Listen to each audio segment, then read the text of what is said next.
அஸ்ஸலாமு அலைக்கும்.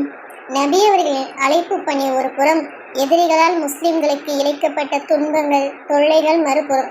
இந்நிலையில்தான் நபி அவர்கள் மெஹராஜ் என்னும் விண்ணுலக பயணம் மேற்கொண்டார்கள். மெஹராஜ் என்னும் விண்ணுலக பயணம் இறைவனின் வல்லமைக்கு ஒரு சான்றாகும். இது பற்றி அல்லாஹ் தனது திருமறையில் கூறுகிறான், மஸ்ஜிதுல் ஹரமிலிருந்து சுற்றுப்புறத்தை பாக்கியம் மிக்கதாக நாம் ஆக்கிய மஸ்ஜிதுல் அக்ஸா வரை தனது சான்றுகளை காட்டுவதற்காக ஒரு இரவில் தனது அடியாரை முகமதை அழைத்து சென்றவன் தூயவன், அவன் செவியுறுப்பவன் பார்ப்பவன். அல் குர்ஆன் 17:1.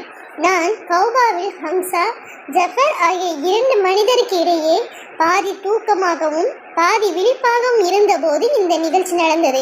கோவேரி கழுதையை விட சிறியதும் கழுதையை விட பெரியதுமான புராக் என்னும் வாகனம் ஒன்று என்னிடம் கொண்டு வரப்பட்டது. நூல் புகாரி 3207. கரிவலம் பூட்டப்பட்டு புறாக் கொண்டு வரப்பட்டது.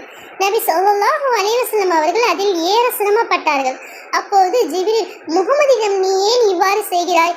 அவரை விட அல்லாஹ்விடம் மதிப்பு கூறிய எவரும் உன்மீது ஏறியது இல்லையே என்று அதை நோக்கி கூறியதும் அதன் மீனி வியந்து வழி ஓடத் தொடங்கிவிட்டது.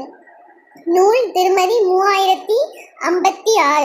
தன் பார்வையை எட்டிய தூரத்தில் அதன் குழம்பை எடுத்து வைத்தது. குழம்புனா அதாவது காலின் அடிப்பகுதி எடுத்து வைத்தது.